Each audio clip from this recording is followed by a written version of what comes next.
The Roman Republic, once a beacon of power, stood at a crossroads in 44 BC. The assassination of Julius Caesar on the Ides of March sent shockwaves throughout Rome.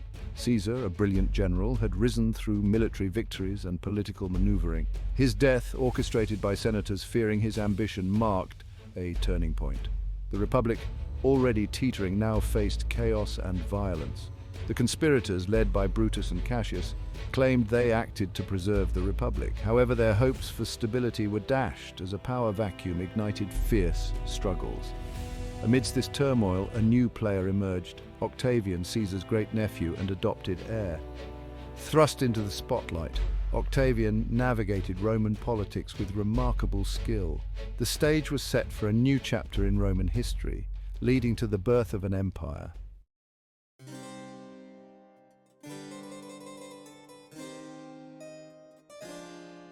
The Roman Republic, before Caesar's assassination, faced crises exposing its weaknesses. Traditional institutions struggled to govern a vast empire. The Senate, once powerful, became divided and factionalized. Political rivalries led to gridlock and inaction. The Roman army, loyal to generals rather than the state, threatened the Republic. Generals amassed power, becoming less accountable to the Senate. The social landscape transformed, with wealth disparities fueling unrest. The Gracchi brothers championed reforms but met fierce resistance and assassination. Their deaths highlighted the dangers of social unrest and the growing divide. The Republic faced internal and external pressures threatening its stability.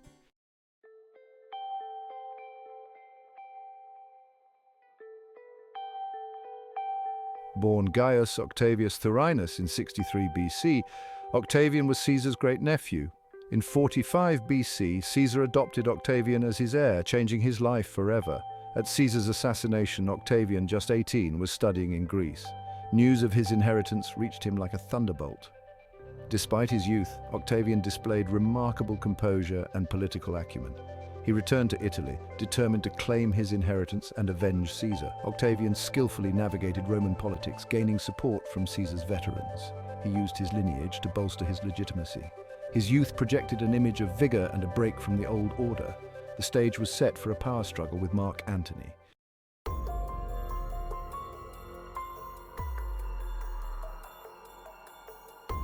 Rome, after Caesar's assassination, teetered on the brink. The Senate struggled to maintain order. Mark Antony seized control, rallying Caesar's legions. Octavian, fueled by ambition, challenged Antony. An unlikely alliance formed, the Second Triumvirate. Octavian, Antony, and Lepidus united to defeat their common enemies. The triumvirate, fraught with tension, moved to consolidate control. They launched proscriptions targeting political enemies. Thousands, including Cicero, were declared enemies of the state. The streets of Rome ran red with blood, foreshadowing future violence.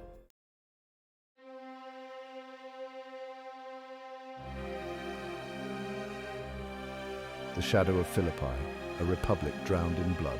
The triumvirate turned eastward to confront Brutus and Cassius. In 42 BC, the armies met at Philippi, marking the end of the Republican era. Antony led the triumvirate's forces with ruthless efficiency. Octavian, despite illness, proved a capable commander. The first encounter ended in a stalemate. Cassius, believing the battle lost, took his own life. Brutus prepared for a final stand but was overwhelmed. Brutus took his own life, cementing the triumvirate's control. The Republic lay in ruins, its ideals trampled underfoot.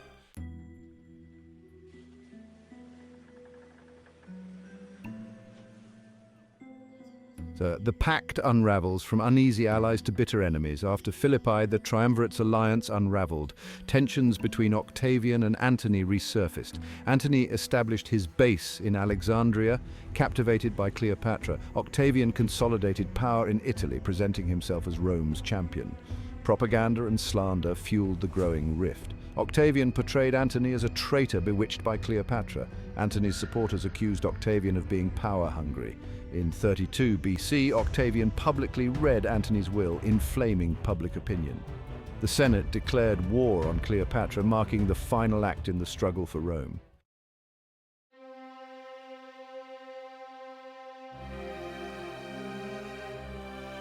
sole power within reach, the defeat of Antony and Cleopatra. The war between Octavian and Antony was a clash of civilizations. The decisive battle took place in 31 BC off the coast of Actium. Octavian's fleet outmaneuvered Antony and Cleopatra's forces. A sudden wind scattered Antony's fleet. Cleopatra ordered her ships to flee back to Egypt. Antony followed her, abandoning his fleet. The Battle of Actium ended in a decisive victory for Octavian. Antony and Cleopatra fled to Egypt, pursued by Octavian. The Roman Republic was no more, replaced by an empire ruled by Augustus. Octavian, having vanquished his rivals, faced a challenge, transforming a republic into an empire without backlash. He knew brute force alone wouldn't suffice. He needed to win hearts and minds, making the transition seem natural. Octavian was a master of political theatre, using symbolism and propaganda. In 27 BC, he restored the Republic in a ceremony, relinquishing his powers. This act appeased traditionalists, and the Senate named him Augustus. The title Augustus elevated him, giving him religious authority. He also adopted the title princeps, emphasizing his role as first citizen. This blend of humility and power was Augustus's political genius. Augustus's political strategy was a masterpiece of subtle manipulation, balancing republican institutions and his own power. He co-opted these institutions, shifting power while preserving republican governance. The Senate remained a symbol of tradition, but Augustus controlled its membership. He assumed key religious and political offices, enhancing his authority. Augustus professionalized the legions, ensuring their loyalty to him. Augustus understood that transforming Rome from republic to empire required more than political maneuvering. It demanded a fundamental restructuring of the city itself. Rome, once a small city-state, was ill-equipped to serve as the capital of a vast empire. Augustus embarked on urban renewal, transforming Rome's architecture and infrastructure. He launched grand building projects, constructing temples, theatres, baths, and aqueducts. He famously boasted that he had found Rome a city of brick and left it a city of marble. These projects provided employment and symbolized Augustus's power and benevolence. Augustus was a ruler who cared for his people and ushered in a new golden age for Rome.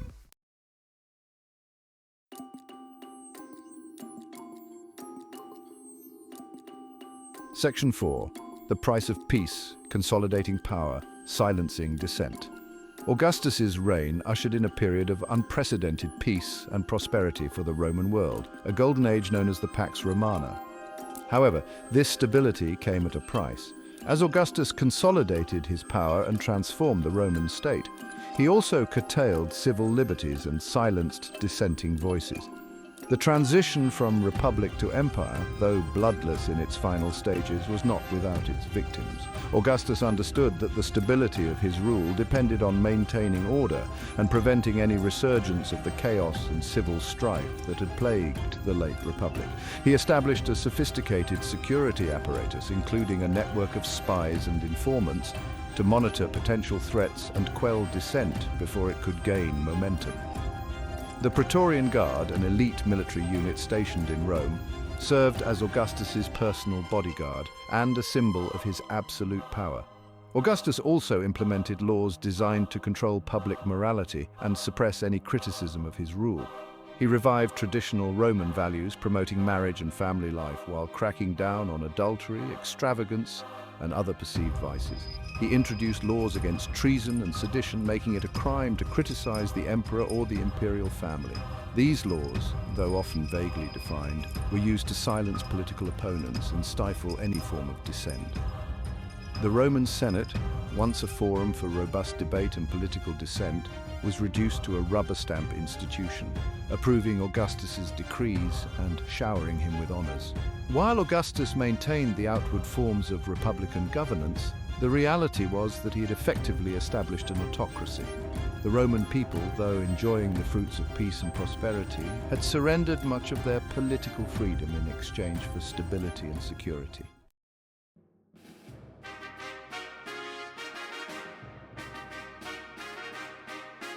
Section 5, A Golden Age dawns, the seeds of Pax Romana. Augustus's reign marked the beginning of a golden age for the Roman world.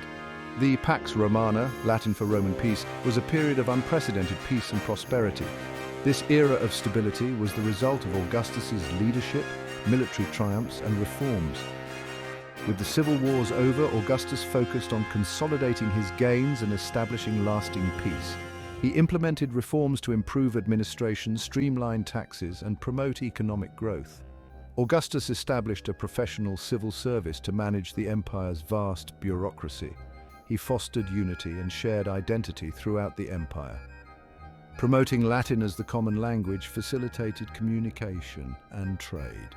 Augustus encouraged the spread of Roman culture and values. The Pax Romana was a time of great artistic and cultural flourishing. With Augustus's patronage, Roman literature, art, and architecture reached new heights. The poets Virgil and Horace, historian Livy, and architect Vitruvius produced enduring works. Augustus's reign ushered in a golden age of peace, prosperity, and cultural brilliance. Securing the borders, securing the peace. The Pax Romana, though romanticized, faced challenges. The vast Roman Empire required constant security. Augustus balanced power, avoiding costly wars. He focused on securing borders and consolidating territories. Augustus established a permanent navy, the Classis Romana.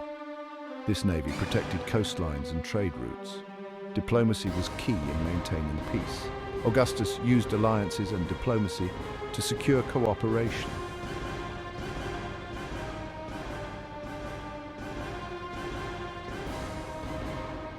Section 2. The Price of Empire. The legions on campaign. Augustus generally adopted a defensive posture, but the Pax Romana was not bloodless. He deployed legions to secure borders and quell unrest. These campaigns were costly but necessary for stability. The Cantabrian Wars in northern Hispania were particularly brutal. Augustus oversaw the final stages himself. The Great Illyrian Revolt was another significant challenge. Tiberius crushed the revolt with decisive victories. These campaigns secured the empire's borders and maintained the Pax Romana.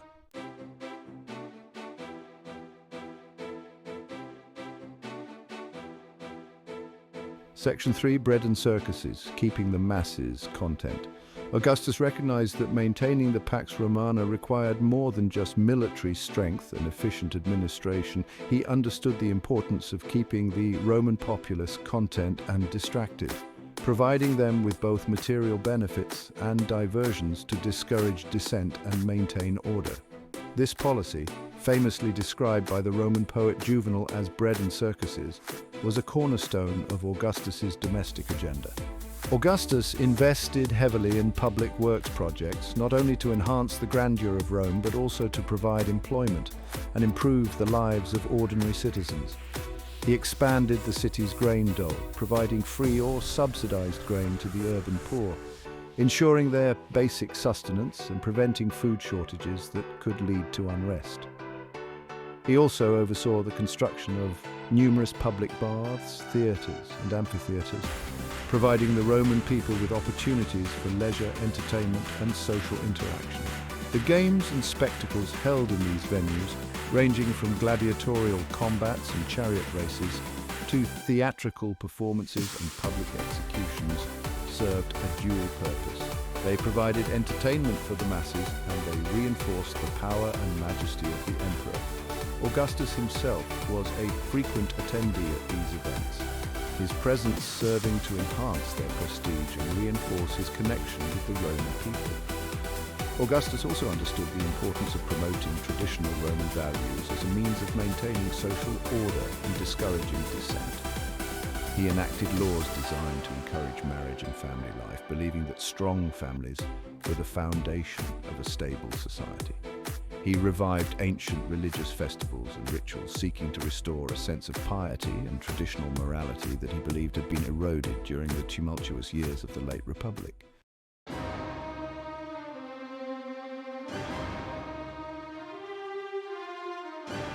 Section 4. A new pantheon. Augustus, son of God, father of Rome. Augustus, though careful to maintain the facade of republican humility, subtly cultivated an image of himself as a semi-divine figure, a ruler chosen by the gods to guide Rome's destiny. This carefully crafted image, propagated through art, literature, and religious rituals, served to legitimize his rule, elevate him above the fray of ordinary politics, and foster a sense of awe and reverence among the Roman people. The Senate, eager to curry favor with the new master of Rome, bestowed upon Augustus the title Divi Filius, meaning son of the divine, a clear reference to his adopted father, Julius Caesar, who had been officially deified by the Senate. Temples were erected in Augustus's honor, and his image appeared on coins and statues throughout the empire, often depicted with divine attributes such as a laurel wreath or a radiant halo. Augustus embraced the traditional Roman concept of fortuna or fate, presenting himself as the embodiment of Rome's destiny, a ruler chosen by the gods to usher in a new golden age. He skillfully exploited omens and prodigies, interpreting them as signs of divine favor and using them to bolster his own legitimacy.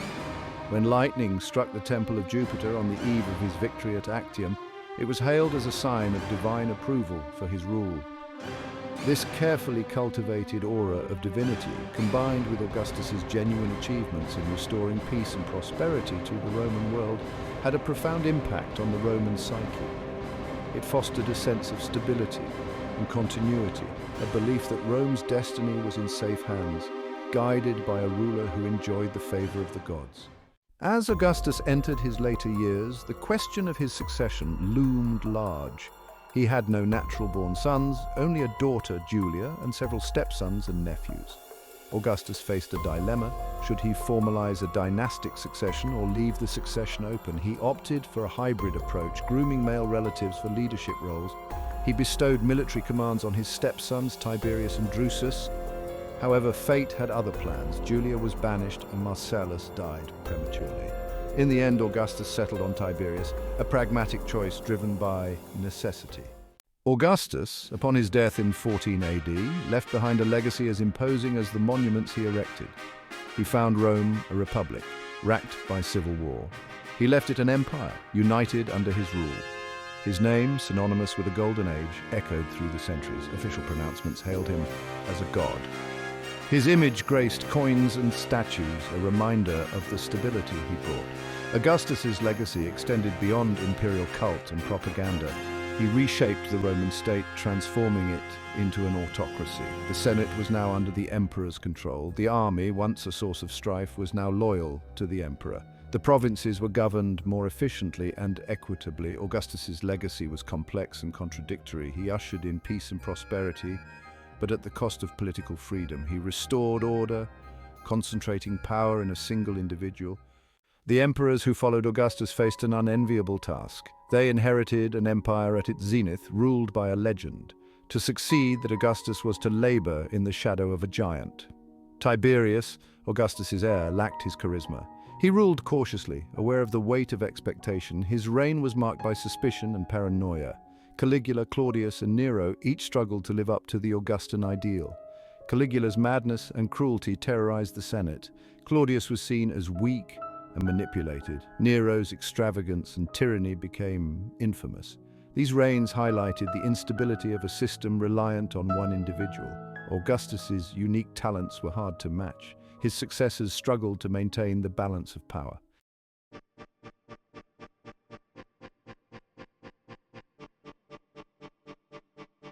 Beyond the Pax Romana, seeds of change in a golden age. The Pax Romana, though a period of remarkable stability and prosperity, was not a static era of unchanging tranquility. Beneath the surface of imperial grandeur and order, seeds of change were germinating, forces that would, in time, reshape the Roman world and contribute to the empire's eventual decline. One of the most significant of these changes was the gradual shift in the empire's economic center of gravity. While Rome remained the political and cultural heart of the empire, its economic dominance waned as new centers of trade and commerce emerged in the east, particularly in the wealthy provinces of Asia Minor and Egypt. This eastward shift in economic power had profound implications for the empire's political and military balance, as emperors increasingly relied on the resources and manpower of the east to maintain their rule. Another significant development was the growing pressure on the empire's frontiers. While Augustus had largely succeeded in securing the empire's borders, the Roman legions faced a constant challenge from barbarian tribes seeking to break through the empire's defenses. The Germanic tribes, in particular, posed a growing threat. their pressure on the Rhine and Danube frontiers requiring a constant military presence and draining the empire's resources. Within Roman society itself, social and cultural changes were also underway. The influx of slaves and wealth from conquered territories had created a vast gulf between the rich and the poor, fueling social tensions and leading to the decline of the traditional Roman middle class. The influx of foreign religions, particularly from the East, challenged the dominance of traditional Roman religion, offering new spiritual outlets and eroding the traditional social bonds that had once united Roman society.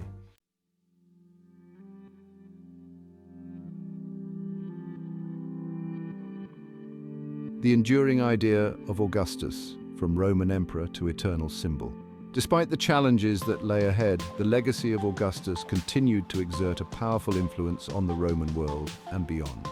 The emperors who followed him, even those who ruled poorly or unjustly, aspired to emulate his achievements to be seen as worthy successors to the founder of the Roman Empire.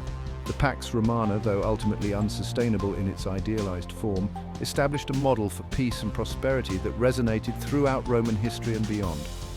The concept of a single ruler, entrusted with absolute power but also charged with the welfare of his people, became deeply ingrained in Western political thought, influencing the development of monarchy and empire for centuries to come.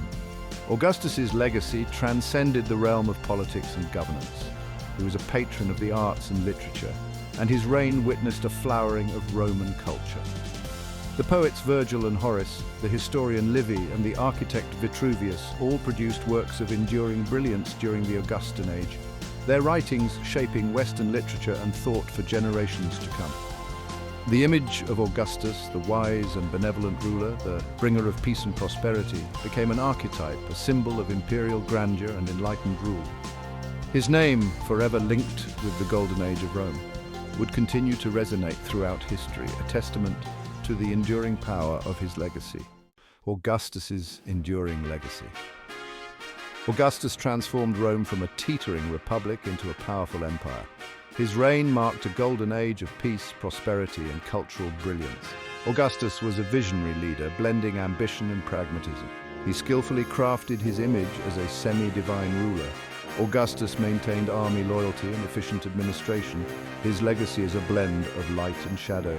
He ushered in the Pax Romana, a period of peace and prosperity. Augustus reformed administration and stabilized finances. He promoted Roman law, language, and culture, yet his achievements came at the cost of political freedom. The Senate was reduced to a rubber stamp institution. Romans traded political autonomy for stability and security.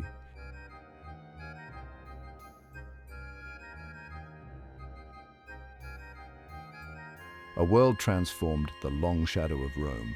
The Roman Empire stretched from the Atlantic Ocean to the deserts of Mesopotamia. Its diverse peoples were bound by Roman law, military might, and the myth of Roman exceptionalism. The Pax Romana established a model for peace and prosperity. Augustus's reign influenced Western political thought, shaping monarchy and empire.